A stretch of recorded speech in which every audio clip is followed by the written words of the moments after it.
The digital media environment is going extinct. Okay, well, not necessarily, but a lot of these digital media publications, mostly the lefty ones, are starting to evaporate as ad dollars collapse.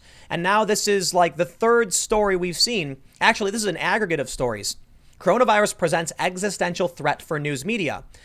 Dare I say, it's a threat for those that are obsolete. A lot of these digital media companies can't survive in today's day and age. They were exploiting the Facebook algorithm to make money, and that's true for a lot of people. But we're in a new era. BuzzFeed, for instance, New York Times, Wall Street Journal, they're surviving on subscriptions, and BuzzFeed more than ever is asking people to contribute directly, although I don't think BuzzFeed really deserves it. The Wall Street Journal, the New York Times, I understand why people would want to give money for that, to subscribe to those publications, though I'm not a huge fan of the New York Times. But more to the point, there is a saving grace for the media. The coronavirus stimulus package. That's right. Money was carved out for lefty media companies. And I don't know, I know it's like, I think NPR, PBS, and I'm kind of okay with it to a certain degree. But let's figure out exactly what's going on first. I want to talk to you about the extinction event. Coronavirus presents existential threat for news media.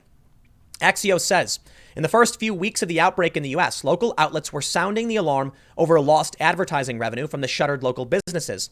As the crisis continues, big national media companies say they are bracing for the worst.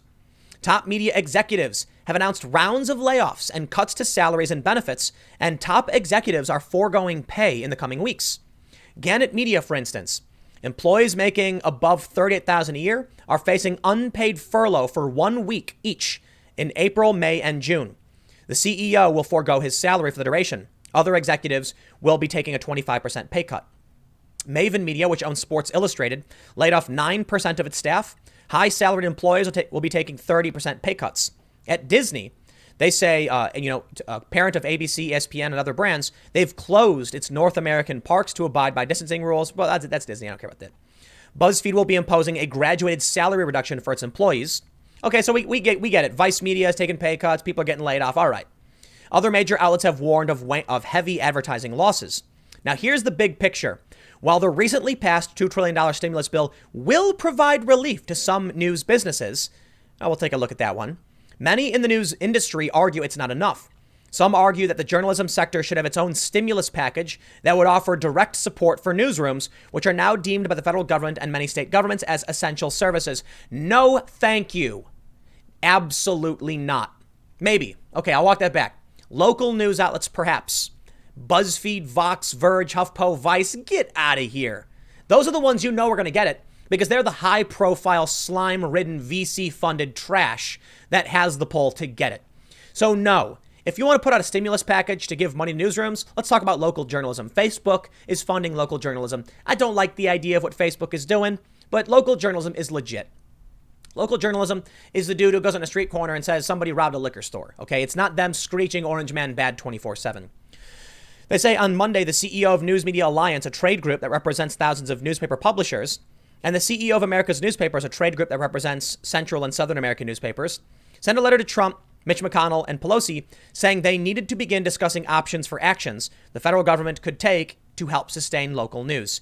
Local news has been dying for a long time. I don't know if the solution is a major stimulus, but for some of them, perhaps it is.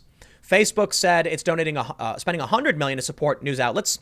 Twitter said it's donating $1 million to journalism nonprofits. Oh, barf, Twitter. Journalism nonprofits. Yeah, the fake news far left organizations that will just vomit. Well, here, word vomit. On the 26th, we learned media and entertainment industries are pleased with the coronavirus stimulus. Why? Because they're getting a hot dollar. Nearly every segment of the media and entertainment industry, including movies, television, radio, news, and more, say it feels at least somewhat relieved by Congress's $2 trillion stimulus package. The media and entertainment sector is heavily reliant on out-of-home venues, freelancers, and in-person staffing. As a result, the industry has been completely upended by the pandemic. After days of intense negotiations, they struck a deal. The deal brings relief to dozens of industries in an effort to ease the economic impact of the virus.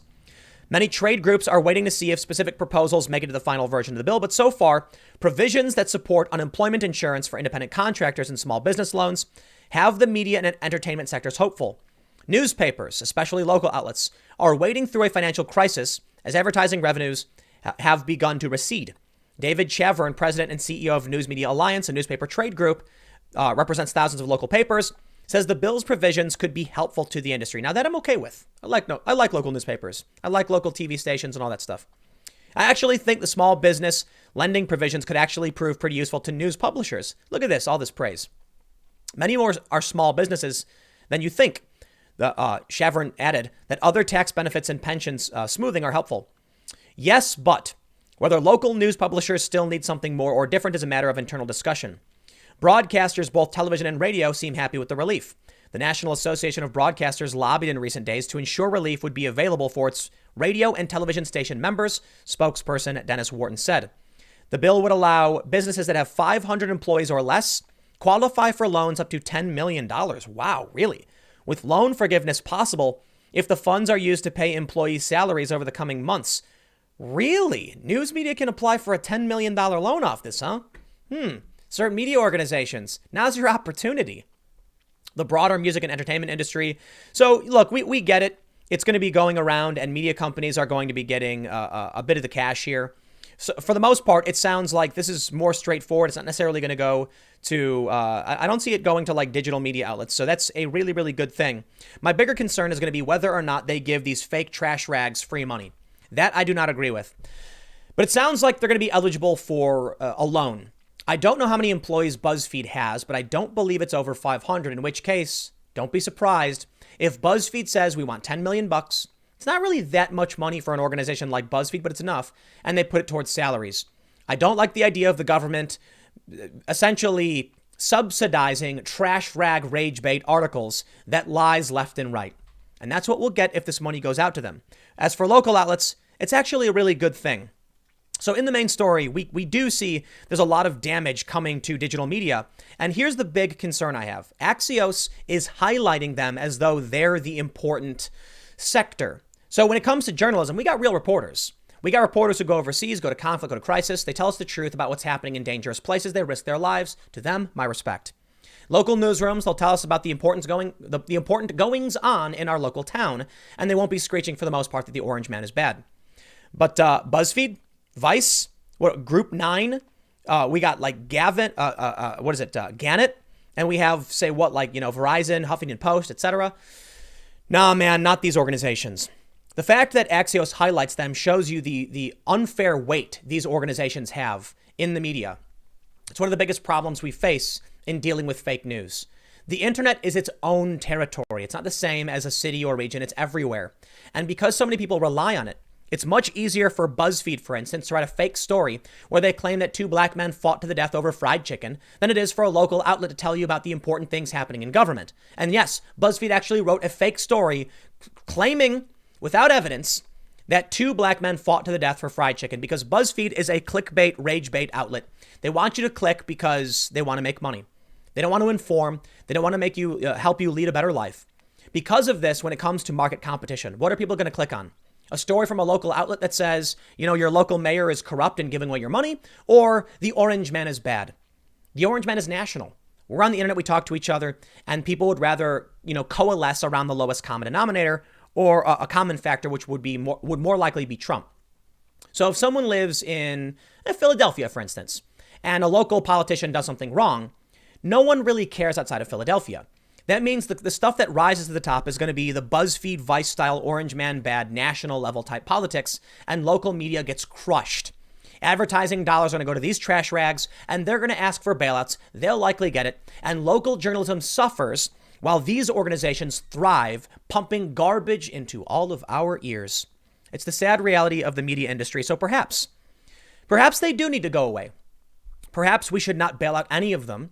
And some of these organizations, they deserve to become obsolete and fail. Private businesses shouldn't be guaranteed by the government to a certain extent, right? I understand the point of bailouts. The concern here is that these people would lose their jobs and it'll be bad for the economy. But many of these people were going to lose their jobs anyway, and they're living on borrowed time. A lot of these companies function only off of venture capital and nothing else. And as I stated, they manipulate the public through rage bait, clickbait, trash. And now we are seeing them collapse. This is something I'm not happy with, but it's tough. I've praised the stimulus to the extent that we desperately need it, even if it is bloated full of trash. If people don't get money, rent is due soon. Like tomorrow, rent is due. And we're going to see a serious ripple in our economy of really bad stuff. These people who work for these companies also need money as well. But I think their organizations have caused nothing but harm and damage to our society in the past couple of years. They've increasingly made more extreme rhetoric, screeched nonstop for years about Trump, the Orange Man, our government. They've helped fuel the impeachment, the things that have slowed down our response to this virus. They have claimed that the treatment, hydroxychloroquine, was dangerous. Don't take it. Now it's approved by the FDA. You can't trust these people. They are just creating a fog in a time of crisis. They're the last people who deserve a bailout. I don't know all the answers, man. I'll leave it there. Thanks for hanging out. I'll see you all tomorrow at 10 a.m. on this channel. Adios.